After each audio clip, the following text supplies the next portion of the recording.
जिंदगी में मन की शांति होना बहुत जरूरी है। आप मन की शांति पैसों से या अन्य किसी वस्तु से नहीं खरीद सकते। मन की शांति कैसे प्राप्त करें और हमेशा खुश कैसे रहे, आज इसी रहस्य के बारे में हम गौतम बुद्ध की कहानियों के माध्यम से जानेंगे। तो बिना देर किए चलिए उन कहानियों की शुरुआत करते हैं। पहली कहानी, मन की शांति का महत्व व प्राप्त करने के तरीके।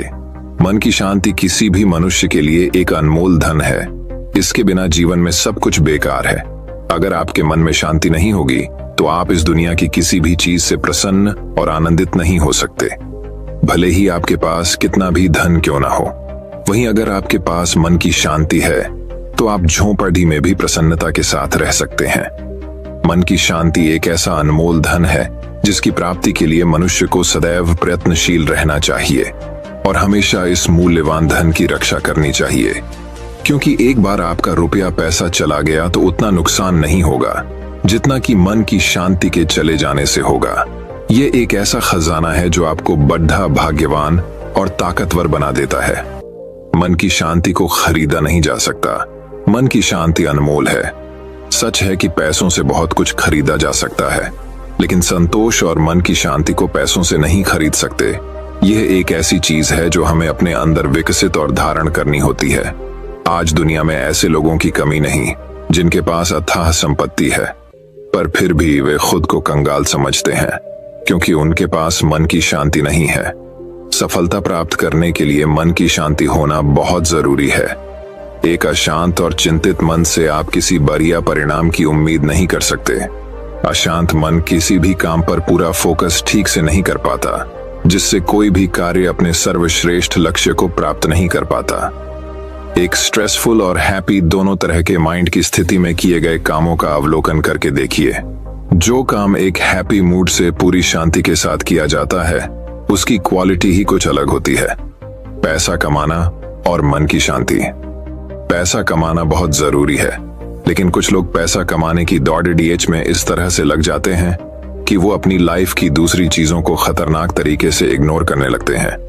कुछ समय बाद एक ऐसा समय आता है कि लाइफ में दूसरी जरूरी चीजें उनके हाथ से निकलने लगती हैं, जिसे हेल्थ, फैमिली लाइफ, मन की शांति और हैप्पीनेस। पैसा कमाना भी जरूरी है और अपने जीवन की दूसरी आवश्यक बातों पर ध्यान देना भी जरूरी है। इसलिए ध्यान रखें कि रुपया पैसा कमाने की भाग दौड़ में जिंदगी की अन्य जरूरी जिम्मेदारियां और मन की शांति पीछे न छूटने पाए। सकारात्मकता से आती है शांति। किसी ने सच ही कहा है, शांति का कोई मार्ग नहीं है, बल्कि शांति खुद ही एक मार्ग है। शांति की शुरुआत मुस्कुराहट के साथ होती है। सुख प्राप्ति का सबसे अच्छा मार्ग मन की शांति है। मन की शांति आपके मन से ही शुरू होती है और मन पर ही खत्म होती है।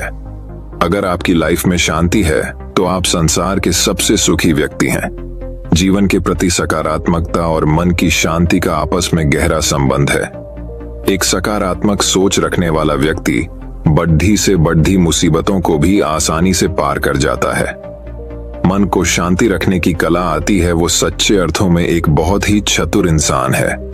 ऐसा व्यक्ति हरदम खुश रहता है और नकारात्मकता उसके पास भी नहीं फटकती। अगर आप पॉजिटिव थिंकिंग और पीस ऑफ माइंड दोनों को मेंटेन कर सकते हैं तो आप अपनी लाइफ में खुश रहना सीख सकते हैं। अगर आप सोचते हैं कि आप हर समय परेशान नहीं रहे तो आपको खुद को शांत रखने की कला सीखनी होगी। एक शांत और प्रसन्न चित्त मस्तिष्क बढ़ी से बढ़ी समस्या को भी आसानी से सॉल्व कर लेता है। फ्रेश माइंड में ही हम सही निर्णय लेने में सक्षम होते हैं। इसलिए मन की शांति के महत्व को समझना बहुत जरूरी है। मन की शांति क्यों जरूरी है? जिंदगी की महत्वपूर्ण दौलतों में से एक है मन की शांति। इस दौलत के बिना आप अमीर नहीं कहला सकते, क्योंकि ऐसी अमीरी किस काम की जहां उसे पाकर भी खुशी नहीं हो। शांति एक ऐसी चीज है जो किसी भी उपलब्धि पर मन को सुकून देती है। अशांत मन हमेशा कुछ न कुछ उधेड़ बुन में ही लगा रहता है और जिंदगी के सुख ऐश्वर्य को भोगने के आत्मिक सुख से वंचित रहता है। सुख को महसूस करने के लिए मन में शांति भी तो जरूरी है। अगर आप एक सच्चे दौलतमंद इंसान बनना चाहते हैं तो मन की शांति बनाए रखने के बारे में भी सोचिए। इस बात का प्रयास कीजिए कि आप कैसे खुद को अक्सर पॉजिटिव रख सकते हैं मन की शांति सफलता पाने के लिए भी जरूरी है और सफलता को एंजॉय करने के लिए भी। उदाहरण के लिए आप भारतीय क्रिकेट टीम को ले सकते हैं। क्रिकेटिंग स्किल्स की बात की जाए तो धोनी को बेस्ट नहीं कहा जा सकता, लेकिन अगर टेम्परामेंट की बात हो तो उनका कोई सानी नहीं है, इसीलिए लोग उन्हें कप्तान कूल भी कहते हैं। और यही कूलनेस, यही पॉजिटिविटी उन्हें इतनी सलफता दिलाती है। इसके अलावा ये सफलता का सही तरह से जश्न मनाने में भी मदद करती है। कड़वाहट को भुलाइए, माफ करिए और मधुरता को अपनाइए। बहुत से लोगों की आदत होती है कि वो पुरानी बातों को सालों साल तक याद रखते हैं और उन पर सोचते रहते हैं। किसी ने कुछ कड़वी बात कह दी तो उसे लंबे समय तक दिमाग में रखना और उस पर सोचते ही रहना मन की शांति को बिगड़ने के लिए पर्याप्त है। इसलिए कड़वी बातों को अधिक समय तक मन में न रखें। इसके बजाय आप कुछ अच्छी और मधुर स्मृतियों के बारे में सोच सकते हैं जो आपके मन को अच्छी लगें। ये बात याद रखिए, जीवन में शांति से जीने के लिए दो ही तरीके हैं। माफ कर दो उन्हें जिन्हें तुम भूल नहीं सकते, भूल जाओ उनको जिन्हें तुम माफ नहीं कर सकते। तुम यहाँ माफ करने का अर्थ सिर्फ दूसरों को नहीं, खुद की गलतियों को भी माफ करना है। माफ करने का मतलब किसी कैदी को आजाद करना है और ये जानना है कि आप ही वो कैदी थे। माफ करना जीवन की एक बड़ी जीत है। यह एक बहुत बड़ी क्वालिटी है। अगर आप माफ करना नहीं जानते, इसका मतलब आप खुद को शांत रखने की कला में अपरिपक्व हैं। माफ करना, कड़वी बातों को भूलना और नेगेटिविटी को खुद पर हावी नहीं होने देना मन की शांति को बनाए रखने के लिए बेहद आवश्यक है। अपनी शांति खुद खोजिए। ईश्वर ने हम सबको यूनिक बनाया है, इसीलिए शांति प्राप्त करने के हमारे तरीके भी एक जैसे हों ये जरूरी नहीं। जरूरी ये है कि हमें वो तरीका पता हो जो हमें सूट करता है। अगर आपको मेडिटेशन करके मन की शांति मिलती है तो वो आपके लिए सही तरीका है, लेकिन अगर किसी का इसमें मन नहीं लगता और गाने सुनकर शांति अनुभव करता है तो उसके लिए ये सही तरीका है। इसी तरह किसी को सोशल वर्क करके, तो किसी को स्पोर्ट्स में इन्वॉल्व होकर, तो किसी को बच्चों के साथ समय बिताकर पीस ऑफ माइंड मिल सकता है। तरीका हो भी हो, मन की शांति जरूर प्राप्त करनी चाहिए।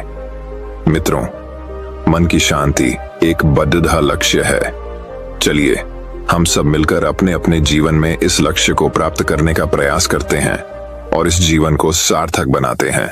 तो दोस्तों, अब चलिए हमारे दूसरे कहानी की शुरुआत करते हैं। दूसरी कहानी दोस्तों बात बहुत समय पहले की है। बनारस के राजा ब्रह्मदत्त को एक पुत्र हुआ। वह बड़ा होकर एक मतलबी और क्रूर आदमी बन गया। ऐसा आदमी जो हमेशा यह साबित करने की कोशिश करता है कि वह बाकी सभी से ज्यादा सख्त है। वह एक बदमाश था जो लगातार लोगों को धक्का देता था और झगड़े करता था। जब भी वह लोगों से बात करते थे तो अश्लील बातों से झगड़ लगा देते थे, सीधे सीधे, और वह हमेशा क्रोध करने में तेज रहता था। ठीक उस फुंफकारने वाले सांप की तरह जिस पर अभी अभी पैर पड़ा हो। महल के अंदर और बाहर के लोग उससे वैसे ही भागे जैसे किसी भूखे नरभक्षी राक्षस से भागते हों। वे उससे ऐसे बचते थे जैसे उनकी आंख में धूल का एक कण चला जाए। उसकी पीठ पीछे सभी लोग उसे दुष्ट राजकुमार कहते थे। एक दिन राजकुमार ने तैराकी करने का निश्चय किया, इसलिए वह अपने सेवकों समेत नदी पर उतर गया। अचानक रात में जैसा अंधेरा हो गया, बहुत बड़ा तूफान आया। इतना कठोर होने के कारण राजकुमार हमेशा यह दिखाने की कोशिश करता था कि वह किसी भी चीज से नहीं डरता। इसलिए वह अपने नौकरों पर चिल्लाया, मुझे नदी के बीच में ले जाओ और मुझे नहलाओ, फिर मुझे किनारे पर वापस ले आओ। उसके आदेश का पालन करते हुए वे उसे नदी की बीच धारा में ले गए।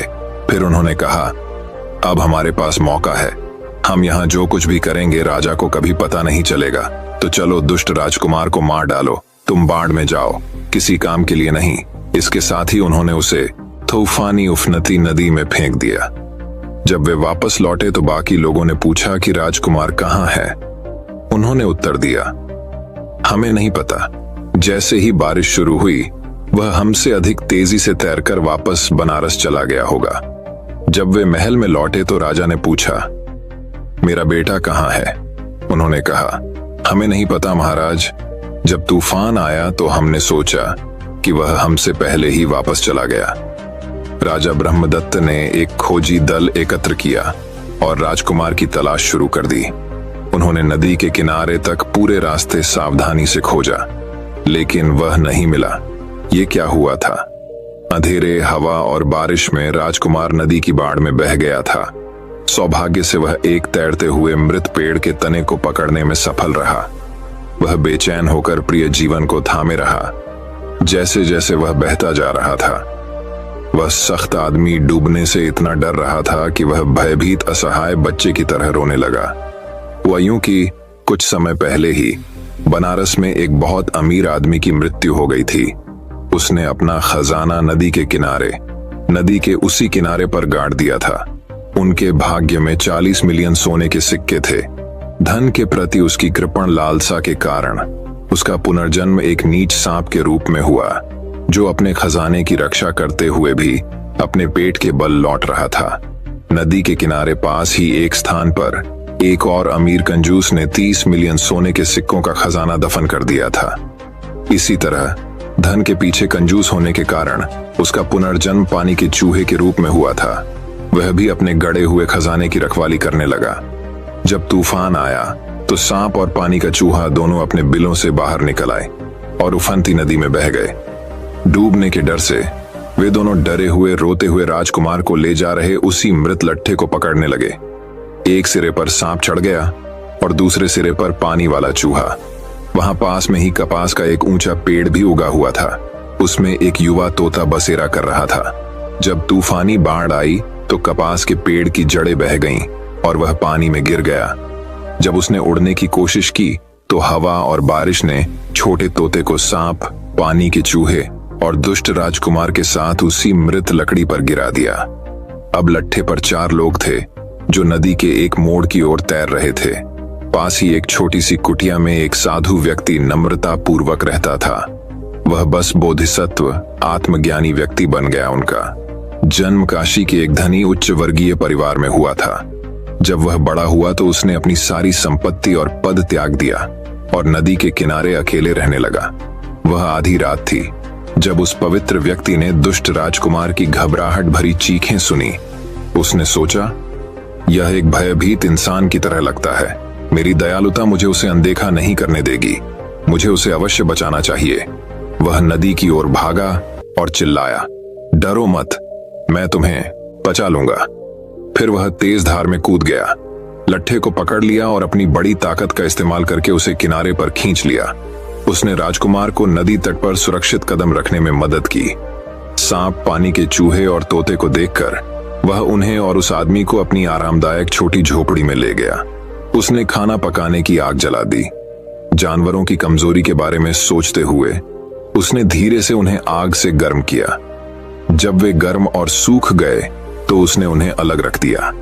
फिर उसने राजकुमार को खुद को गर्म करने दिया। पवित्र व्यक्ति कुछ फल और मेवे निकाल लाया। फिर उसने पहले अधिक असहाय जानवरों को खाना खिलाया। उसके बाद इंतजार कर रहे राजकुमार को। आश्चर्य की बात नहीं कि इससे दुष्ट राजकुमार क्रोधित हो गया। उसने सोचा, यह मूर्ख पवित्र व्यक्ति मेरे, एक महान शाही राजकुमार की बिल्कुल भी परवाह नहीं करता है।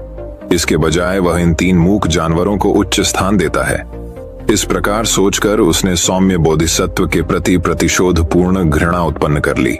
अगले दिन पवित्र व्यक्ति ने मृत लकड़ी के लट्ठे को धूप में सुखाया। फिर उसने उनका भोजन पकाने और उन्हें गर्म रखने के लिए उसे काटा और जला दिया। कुछ ही दिनों में उसी लकड़ियान द्वारा बचाए गए 4 लोग मजबूत और स्वस्थ हो गए। सांप पवित्र व्यक्ति के पास अलविदा कहने आया। उसने अपने शरीर को जमीन पर टिकाया, खुद को ऊपर उठाया और सम्मान पूर्वक अपना सिर झुकाया। उसने कहा, आदरणीय, आपने मेरे लिए बहुत अच्छा काम किया है। मैं आपका आभारी हूं और मैं कोई बेचारा सांप नहीं हूं। एक निश्चित स्थान पर मेरे पास 40 मिलियन सोने के सिक्कों का खजाना गड़ा हुआ है और मैं यह खुशी से मैं आपको दे दूंगा। यह आपके लिए है, सभी के लिए जीवन अमूल्य है। जब भी आपको पैसे की आवश्यकता हो तो बस नदी के किनारे आएं और पुकारें, सांप सांप। जल चूहा भी पवित्र व्यक्ति को अलविदा कहने के लिए उसके पास आया। वह अपने पिछले पैरों पर खड़ा हो गया और सम्मान पूर्वक अपना सिर झुका लिया। उन्होंने कहा, आदरणीय, आपने मेरे लिए बहुत अच्छा काम किया है। मैं आपका आभारी हूं और मैं कोई बेचारा पानी वाला चूहा नहीं हूं। एक निश्चित स्थान पर मेरे पास भी 30 मिलियन सोने के सिक्कों का खजाना दबा हुआ है और मैं ये खुशी से आपको दूंगा, क्योंकि सारा जीवन अमूल्य है। जब भी तुम्हें पैसे की जरूरत हो, बस नदी के किनारे आ जाओ और चिल्लाओ, चूहा चूहा। एक सांप और एक जल चूहे की ओर से ऐसी आभारी उदारता, उनके पिछले कंजूस मानव जीवन से बिल्कुल अलग। फिर तोता पवित्र व्यक्ति को अलविदा कहने आया। उसने आदरपूर्वक अपना सिर झुकाया और कहा, आदरणीय, आपने मेरे लिए बहुत अच्छा काम किया है। मैं आपका आभारी हूँ, लेकिन मेरे पास कोई चांदी या सोना नहीं है। हालांकि मैं एक गरीब तोता नहीं हूँ। यदि आप कभी भी बेहतरीन चावल की जरूरत है, बस नदी के किनारे आओ और पुकारो, तोता तोता। फिर मैं हिमालय के सभी जंगलों से अपने सभी रिश्तेदारों को इकट्ठा करूंगा और हम आपके लिए सबसे कीमती सुगंधित लाल चावल की कई गाड़ियां लाएंगे। सभी के लिए जीवन अमूल्य है। अंततः दुष्ट राजकुमार पवित्र व्यक्ति के पास आया। चूंकि उसका मन प्रतिशोध के जहर से भरा हुआ था, इसलिए उसने केवल यही सोचा कि अगर वह उसे दोबारा कभी देखेगा तो उसे मार डालेगा। हालांकि उन्होंने जो कहा वह था, आदरणीय, जब मैं राजा बन जाऊं तो कृपया मेरे पास आएं और मैं आपको 4 आवश्यकताएं प्रदान करूंगा। फिर वह बनारस लौट आया और जल्द ही नया राजा बन गया। थोड़ी देर में पवित्र व्यक्ति ने यह देखने का निश्चय किया कि क्या इन चारों का आभार वास्तविक है। सबसे पहले वह नदी के किनारे गया और चिल्लाया, सांप सांप। पहले शब्द की ध्वनि पर सांप उसके घर से बाहर जमीन के नीचे आ गया। उसने आदरपूर्वक प्रणाम किया और कहा, हे पवित्र, इसी स्थान के नीचे 40 करोड़ सोने के सिक्के दबे हुए हैं। उन्हें खोदो और अपने साथ ले जाओ। बहुत अच्छा, पवित्र व्यक्ति ने कहा, जब मुझे आवश्यकता होगी मैं फिर आऊंगा। सांप से विदा लेकर वह नदी के किनारे चला और चिल्लाया, चूहा चूहा। पानी का चूहा प्रकट हुआ और सब कुछ वैसा ही हुआ जैसा सांप के साथ हुआ था। इसके बाद उसने चिल्लाकर कहा, तोता तोता। तोता अपने पेड़ पर बने घर से उड़कर नीचे आया, आदरपूर्वक प्रणाम किया और कहा, हे पवित्र, क्या आपको लाल चावल की आवश्यकता है? मैं अपने रिश्तेदारों को बुलाऊंगा और हम आपके लिए पूरे हिमालय में सबसे अच्छे चावल लाएंगे। पवित्र व्यक्ति ने उत्तर दिया, बहुत अच्छा, जब मुझे आवश्यकता होगी तो मैं फिर आऊंगा। अंततः वह राजा से मिलने के लिए निकला। वह शाही आनंद उद्यान में चला गया और रात भर वहीं सोया। प्रातःकाल वे अत्यंत विनम्र एवं प्रतिष्ठित होकर बनारस नगर में भिक्षा का भोजन लेने गए। उसी सुबह कृतघ्न राजा एक भव्य रूप से सजे हुए शाही हाथी पर बैठा हुआ शहर के चारों ओर एक विशाल जुलूस का नेतृत्व कर रहा था। जब उसने प्रबुद्ध व्यक्ति को दूर से आते देखा तो उसने सोचा, आहा, यह आलसी बेघर आदमी मुझे धोखा देने आ रहा है। इससे पहले कि वह सबके सामने यह बखान कर सके कि उसने मेरे लिए कितना कुछ किया, मुझे उसका सिर काट देना चाहिए। तब उसने अपने सेवकों से कहा, यह निकम्मा भिखारी कुछ मांगने आ रहा होगा। इस निकम्मे को मेरे पास मत आने दो। इसे तुरंत गिरफ्तार करो, इसके हाथ इसकी पीठ के पीछे बांध दो और इसे हर सड़क पर कोड़े मारो। कोने उसे शहर से बाहर फांसी ब्लॉक में ले जाओ और उसका सिर काट दो। फिर उसके शरीर को एक नुकीले काट पर उठाओ और इसे सभी को देखने के लिए छोड़ दो, आलसी भिखारियों के लिए। इतना ही, राजा के आदमी उसके क्रूर आदेशों का पालन करते थे। उन्होंने उस निर्दोष महान व्यक्ति को एक सामान्य अपराधी की तरह बांध दिया। उन्होंने फांसी ब्लॉक के रास्ते में हर सड़क के कोने पर उसे बेरहमी से कोड़े मारे। लेकिन इससे कोई फर्क नहीं पड़ता कि उन्होंने उसे कितनी जोर से कोड़े मारे। उसका मांस काट डाला। वह प्रतिष्ठित रहा। प्रत्येक कोड़े मारने के बाद उन्होंने सभी को सुनने के लिए बस घोषणा की। यह साबित करता है कि पुरानी कहावत अभी भी सच है, एक कृतघ्न आदमी की मदद करने की तुलना में नदी से मृत लकड़ी निकालने में अधिक इनाम है। कुछ दर्शक आश्चर्यचकित होने लगे कि उन्होंने प्रत्येक सड़क के कोने पर केवल यही क्यों कहा। उन्होंने एक दूसरे से कहा, इस गरीब आदमी का दर्द किसी कृतघ्न आदमी के कारण हुआ होगा। इसलिए उन्होंने उससे पूछा, हे पवित्र व्यक्ति, क्या तुमने किसी कृतघ्न व्यक्ति की कुछ सेवा की है? तब उसने उन्हें सारी कहानी बताई और अंत में उन्होंने कहा, मैंने इस राजा को एक भयानक बाढ़ से बचाया और ऐसा करके मैंने खुद पर यह दर्द उठाया। मैंने पुराने बुद्धिमानों की बातों का पालन नहीं किया, इसीलिए मैंने वही कहा जो मैंने कहा था। यह कहानी सुनकर बनारस के लोग क्रोधित हो गए और एक दूसरे से कहने लगे, इस अच्छे आदमी ने राजा की जान बचाई, परंतु वह इतना क्रूर है कि उसके मन में जरा भी कृतज्ञता नहीं है। ऐसा राजा हमें कैसे लाभ पहुंचा सकता है? वह हमारे लिए ही खतरनाक हो सकता है। हमें उसको पाने दो। उनके क्रोध ने बनारस के नागरिकों को भीड़ में बदल दिया। उन्होंने राजा पर तीरों, चाकुओं, लाठियों और पत्थरों से हमला किया। शाही हाथी पर बैठे बैठे ही उनकी मृत्यु हो गई। फिर उन्होंने एक समय के दुष्ट राजकुमार के शव को सड़क के किनारे एक खाई में फेंक दिया। बाद में उन्होंने पवित्र व्यक्ति को अपना नया राजा बनाया। उन्होंने बनारस पर अच्छा शासन किया। फिर एक दिन उसने अपने पुराने दोस्तों से मिलने जाने का फैसला किया, इसलिए वह एक बड़े जुलूस में सवार होकर नदी के किनारे तक गया। उसने पुकारा, सांप, सांप। सांप बाहर आया। उसने प्रणाम किया और कहा, महाराज, यदि आप चाहें तो मेरे खजाने में आपका स्वागत है। राजा ने अपने सेवकों को 40 करोड़ सोने के सिक्के खोदने का आदेश दिया। वह पानी वाले चूहे के घर गया और चिल्लाया, चूहा, चूहा। वह भी प्रकट हुआ, प्रणाम किया और कहा, महाराज, यदि आप चाहें तो मेरे खजाने में आपका स्वागत है। इस बार राजा के सेवकों ने खोदकर 30 करोड़ सोने के सिक्के निकाले। तभी राजा ने पुकारा, तोता, तोता।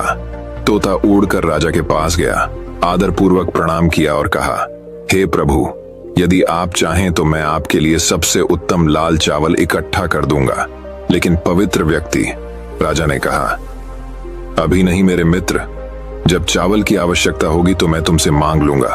अब हम सभी शहर लौट आए। उनके बनारस के शाही महल में पहुंचने के बाद राजा ने 70 मिलियन सोने के सिक्कों को एक सुरक्षित स्थान पर रखवा दिया। उसने कृतज्ञ सांप के नए घर के लिए एक सोने का कटोरा बनवाया था। उसके बाद उदार चूहे के रहने के लिए बेहतरीन क्रिस्टल से बनी एक भूल भुलैया बनाई और दयालु तोता एक सुनहरे पिंजरे में चला गया, जिसमें एक गेट था, जिसमें वह अंदर से कुंडी लगा सकता था और खोल सकता था। राजा प्रतिदिन सांप और तोते को सोने की थाली में चावल के पूड़े और सबसे मीठी मधुमक्खी का शहद देता था, और एक अन्य सोने की थाली में उसने पानी वाले चूहे को सबसे सुगंधित चावल दिए। राजा गरीबों के प्रति अपनी उदारता के लिए प्रसिद्ध हो गया। वह और उसके 3 पशु मित्र कई वर्षों तक पूर्ण सामंजस्य के साथ एक साथ रहे। जब उनकी मृत्यु हुई तो उन सभी का उसी तरह पुनर्जन्म हुआ जिसके वे हकदार थे। दोस्तों, यह कहानी हमें यह शिक्षा प्रदान करती है कि कृतज्ञता एक पुरस्कार है जिसका प्रतिफल स्वयं मिलता है। हमें क्रोध और अपनी कामनाओं को अपने काबू में रखना चाहिए। तो दोस्तों, अब चलिए हमारे तीसरी कहानी की शुरुआत करते हैं। तीसरी कहानी, दोस्तों, बहुत समय पहले की बात है। प्रबुद्ध व्यक्ति का जन्म एक हाथी के रूप में हुआ था। वह आश्चर्यजनक रूप से सफेद रंग का था, पॉलिश की हुई चांदी की तरह चमक रहा था। उसके पैर बेहतरीन लाख के समान चिकने और चमकीले थे। उसका मुंह सबसे खूबसूरत लाल कालीन की तरह लाल था और उसकी अद्भुत आंखें बहुमूल्य रत्नों के समान थीं, जो 5 रंगों में चमक रही थीं, नीला, पीला, लाल, सफेद और लाल। इस शानदार हाथी की शानदार सुंदरता प्रबुद्ध व्यक्ति का बाहरी रूप था, लेकिन यह उनकी आंतरिक सुंदरता का केवल एक हल्का प्रतिबिंब था, क्योंकि पिछले कई जन्मों के दौरान उन्होंने खुद को 10 सिद्धियों से भर लिया था। ऊर्जा, दृढ़ संकल्प, सच्चाई, संपूर्णता, सामान्य दुनिया से लगाव का त्याग, समता, ज्ञान, धैर्य, उदारता और निसंदेह प्रेम कृपा। जब वह वयस्क हो गया तो हिमालय के जंगलों के अन्य सभी हाथी उसका अनुसरण करने और उसकी सेवा करने आए। बहुत पहले उनके राज्य में 80,000 हाथियों की आबादी थी। इतना बड़ा राष्ट्र भीड़ भाड़ वाला और विकर्षणों से भरा हुआ था। अधिक शांति से रहने के लिए उसने खुद को बाकी लोगों से अलग कर लिया और जंगल के एक एकांत हिस्से में अकेले रहने चला गया। उनकी संपूर्णता और पवित्रता के कारण, जिसे हर कोई आसानी से देख सकता था, उन्हें हाथी राजा अच्छाई के रूप में जाना जाता था। इसी बीच बनारस के एक वनपाल ने इन हिमालय की तलहटी में यात्रा की। वह ऐसी मूल्यवान चीजों की खोज कर रहा था जिन्हें वह बनारस में वापस बेच सके। थोड़ी देर बाद उसे दिशा का ज्ञान नहीं रहा। वह अपना रास्ता खोजने की कोशिश में इधर उधर भागा। जल्द ही वह थक गया और मौत से डर गया। वह डर के मारे कांपने लगा और जोर जोर से रोने लगा। हाथी राजा गुडनेस ने गरीब खोए हुए आदमी के भयभीत रोने की आवाज सुनी। तुरंत वह दया और करुणा से भर गया। वह किसी भी तरह से उसकी मदद करने की इच्छा से जंगल के रास्ते उसकी ओर चलने लगा। लेकिन वह शख्स इतनी दहशत में था कि जब उसने विशाल हाथी को अपनी ओर आते देखा तो वह भागने लगा। जब बुद्धिमान हाथी राजा ने यह देखा तो उसने चलना बंद कर दिया। यह देख वनपाल भी रुक गए। तभी राजा गुडनेस फिर से उसकी ओर चलने लगा। वह आदमी भागने लगा और हाथी के रुकने पर एक बार फिर रुक गया। उस समय उस आदमी ने सोचा, यह महान हाथी, जब मैं दौड़ता हूं तो वह रुक जाता है और जब मैं रुकता हूं तो वह मेरी ओर चलता है। इसमें कोई संदेह नहीं है कि उसका मुझे कोई नुकसान पहुंचाने का इरादा नहीं है। वह इसके बजाय मेरी मदद करना चाहता होगा। इस बात का एहसास होने से उसे रुकने और इंतजार करने का साहस मिला। जैसे ही हाथी राजा गुडनेस धीरे धीरे पास आया, उसने कहा, मेरे मानव मित्र, तुम घबराए हुए रोते हुए क्यों घूम रहे हो? भगवान हाथी आदमी ने कहा, मुझे दिशा की सारी समझ खो गई। मैं बुरी तरह खो गया और मुझे डर था कि मैं मर जाऊंगा। तब आत्मज्ञानी व्यक्ति वनपाल को अपने एकांत निवास स्थान में ले गया। उन्होंने उसे समस्त हिमालय के बेहतरीन फल और मेवे खिलाकर सांत्वना दी और शांत किया। कई दिनों के बाद उसने कहा, मेरे मित्र, डरो मत, मैं तुम्हें उस देश में ले चलूंगा जहां लोग रहते हैं। मेरी पीठ पर बैठो। फिर वह उसे मनुष्यों के देश की ओर ले जाने लगा। इस शानदार प्राणी पर आराम से सवारी करते हुए आदमी ने सोचा, मान लीजिए लोग मुझसे पूछते हैं कि मैं कहां था, मुझे सब कुछ बताने में सक्षम होना चाहिए। इसीलिए दयालु हाथी राजा द्वारा सुरक्षा के लिए ले जाते समय उसने सभी स्थलों के नोट्स बनाए। जब वह बनारस के राजमार्ग के पास घने जंगल से बाहर आया तो हाथी राजा ने कहा, मेरे अच्छे दोस्त, इस रास्ते से बनारस जाओ। कृपया किसी को मत बताना कि मैं कहां रहता हूं, चाहे वे तुमसे पूछें या नहीं। इन विदाई शब्दों के साथ कोमल हाथी घूम गया और अपने सुरक्षित और गुप्त घर में वापस चला गया। उस व्यक्ति को बनारस जाने का रास्ता ढूंढने में कोई परेशानी नहीं हुई। फिर एक दिन वह बाजार में घूमता हुआ हाथी दांत के कारीगरों की दुकानों के पास पहुंचा। उन्होंने हाथी दांत को नाजुक और सुंदर मूर्तियों, दृश्यों और आकृतियों में उकेरा। वनपाल ने उनसे पूछा, क्या आप जीवित हाथियों से आने वाले दांत खरीदेंगे? हाथी दांत तराशने वालों ने उत्तर दिया, क्या सवाल है? हर कोई जानता है कि जीवित हाथी के दांत मृत हाथी की तुलना में कहीं अधिक मूल्यवान होते हैं। फिर मैं तुम्हारे लिए कुछ जीवित हाथी के दांत लाऊंगा, वनपाल ने कहा। केवल पैसे की परवाह करते हुए, हाथी राजा की सुरक्षा की अनदेखी करते हुए और जिसने उसकी जान बचाई उसके प्रति कोई आभार व्यक्त किए बिना उस आदमी ने अपने अन्य प्रावधानों के साथ एक तेज आरी डाली और राजा अच्छाई के घर की ओर निकल पड़ा। जब वह पहुंचा तो हाथी राजा ने उससे पूछा, हे मेरे प्यारे मानव मित्र, क्या चीज तुम्हें दोबारा वापस लाती है? एक कहानी बनाते हुए लालची आदमी ने कहा, मेरे स्वामी हाथी, मैं एक गरीब आदमी हूँ, बहुत विनम्रता से रह रहा हूँ। क्योंकि यह समय मेरे लिए बहुत कठिन है, मैं आपसे दांत का एक छोटा सा टुकड़ा मांगने आया हूँ। यदि आप इसे मुझे दे सकते हैं, मैं इसे घर ले जाऊंगा और बेच दूंगा। तब मैं अपना भरण पोषण कर सकूंगा और कुछ समय तक जीवित रह सकूंगा। उस आदमी पर दया करते हुए हाथी राजा गुडनेस ने कहा, बेशक मेरे दोस्त, मैं तुम्हें दांत का एक बड़ा टुकड़ा दूंगा। क्या तुम अपने साथ एक आरी लाए हो? हाँ प्रभु, वनपाल ने कहा, मैं एक आरी लाया था। तो फिर ठीक है, उदार राजा गुडनेस ने कहा, मेरे दोनों दांत काट दो।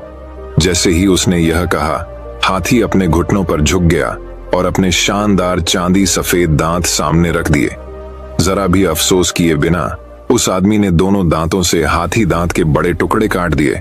प्रबुद्ध व्यक्ति ने दोनों टुकड़ों को अपनी सूंड से उठा लिया। उसने कहा, अच्छा दोस्त, मैं तुम्हें अपने प्यारे दांत इसलिए नहीं दे रहा हूं क्योंकि मैं उन्हें नापसंद करता हूं और उनसे छुटकारा पाना चाहता हूं, न ही इसलिए कि वे मेरे लिए मूल्यवान नहीं हैं, बल्कि 1000 गुना, यहाँ तक कि 1,00,000 गुना अधिक प्यारे और सभी जानने योग्य ज्ञान के दांत मूल्यवान हैं, जो सभी सत्य की प्राप्ति की ओर ले जाते हैं। मनुष्य को अद्भुत दांत देते हुए हाथी की इच्छा थी कि उसकी पूर्ण उदारता अंततः उसे महानतम ज्ञान की ओर ले जाए। वह आदमी घर गया और हाथी दांत के दोनों टुकड़े बेच दिए, लेकिन उसे सारा पैसा खर्च करने में देर नहीं लगी। इसलिए वह फिर से हाथी राजा भलाई के पास लौट आया। उसने उससे विनती की, महाराज, आपका हाथी दांत बेचकर मुझे जो पैसा मिला था वह केवल मेरे कर्ज चुकाने के लिए पर्याप्त था। मैं अभी भी एक गरीब आदमी हूँ, बहुत नम्रता से रह रहा हूँ। बनारस में अभी भी कठिन समय है, इसलिए कृपया मुझे बाकी बचा हुआ पैसा दे दीजिए। आपके दांत हे उदार। बिना किसी हिचकिचाहट के हाथी राजा ने अपने बचे हुए दांतों की पेशकश कर दी। उस आदमी ने हाथी की खोपड़ी की सॉकेट तक जो कुछ भी वह देख सकता था उसे काट डाला। वह बिना धन्यवाद कहे चला गया। अद्भुत दयालु हाथी का मतलब उसके लिए बैंक खाते से अधिक कुछ नहीं था। वह हाथी दांत को वापस बनारस ले गया, उसे बेच दिया और पहले की तरह पैसे उड़ा दिए। एक बार फिर वनपाल हाथी राजा गुडनेस के हिमालयी घर में लौट आया और उसने फिर से उससे विनती की, हे महान हाथी राजा, बनारस में जीवन यापन करना बहुत कठिन है। मुझ पर दया करो और मुझे अपने हाथी दांत का बाकी हिस्सा, अपने दांतों की जड़ें लेने दो। पूर्ण उदारता किसी भी चीज को रोक नहीं पाती, इसलिए एक बार फिर हाथी राजा अपने घुटनों पर झुका और हाथी दांत के अपने शेष स्टंप की पेशकश की। कृतज्ञ विश्वासघाती को हाथी की बिल्कुल भी परवाह नहीं थी। उसने शानदार ट्रंक पर कदम रखा। एक मोटी चांदी की चेन की तरह वह ऊपर चढ़ गया और शुद्ध सफेद मंदिरों के बीच बड़े सिर के ऊपर बैठ गया, बर्फीले हिमालय के गुंबद की तरह। फिर उसने मोटे तौर पर अपनी एड़ी से खोदा, रगड़ा और एक बार सुंदर दांतों के स्टंप से कोमल मांस को फाड़ दिया। उसने महान खोपड़ी से हाथी दांत की जड़ों को काटने के लिए अपनी सुस्त घिसी पिटी आरी का इस्तेमाल किया। ऐसा कहा जाता है कि कई दुनियाएं हैं, यातना की नरक दुनिया, भूखे भूतों की दुनिया, जानवरों और मानव जाति की दुनिया, साथ ही कई स्वर्ग दुनिया, निम्नतम से उच्चतम तक। इन सभी संसारों में लाखों प्राणी हैं जो किसी न किसी समय हाथी के रूप में पैदा हुए और जीवित रहे। और इस कहानी को बताने वाले कुछ लोग कहते हैं कि हालांकि वे नहीं जानते थे कि क्यों उन सभी एक समय के हाथियों ने महान प्राणी हाथी राजा अच्छाई का दर्द महसूस किया। वनपाल खून से सने हाथी दांत के स्टंप लेकर चला गया, यह सोचकर कि हाथी को दोबारा देखने का कोई कारण नहीं है। उन्होंने कृतज्ञता या सम्मान का कोई संकेत दिखाने की जहमत नहीं उठाई। विशाल ठोस पृथ्वी जो इतनी मजबूत है कि बड़े बड़े पर्वतों को आसानी से संभाल सकती है और सबसे बुरी गंदगी और बदबू को सहन करने में सक्षम है, इस क्रूर आदमी की भारी अवस्थाकर्ता को सहन और समर्थन नहीं कर सकती है। इसलिए जब वह पीड़ित हाथी को दिखाई नहीं दे रहा था तो उसके नीचे शक्तिशाली पृथ्वी फट गई। सबसे निचले नरक की दुनिया से आग ऊपर उठी, उसे चमकदार लाल लपटों में लपेट लिया और उसे उसके विनाश की ओर खींच लिया। यह कहानी हमें यह सीख प्रदान करती है कि कृतज्ञ व्यक्ति किसी काम में नहीं रुकता और अपनी मृत्यु खुद से कभी नहीं डरता। दोस्तों, मैं उम्मीद करता हूं कि यह कहानी सुनने से आपके जीवन में अच्छे बदलाव आए होंगे। आपको इस वीडियो से क्या सीखने मिला ये कमेंट करके जरूर बताइए और अपने परिवार, दोस्तों या आपके करीबी इंसान के साथ ये कहानी शेयर करके उन्हें भी इस ज्ञान से परिचित करवाए। बाकी अगर आपको ये वीडियो दिल से अच्छी लगी हो तभी इस वीडियो को लाइक कर देना और आपने अब तक इस चैनल को सब्सक्राइब न किया हो तो चैनल को सब्सक्राइब भी जरूर कर देना। आपका हर दिन शुभ हो और खुशियों से आपका जीवन भरा रहे। धन्यवाद। नमो बुद्धाय।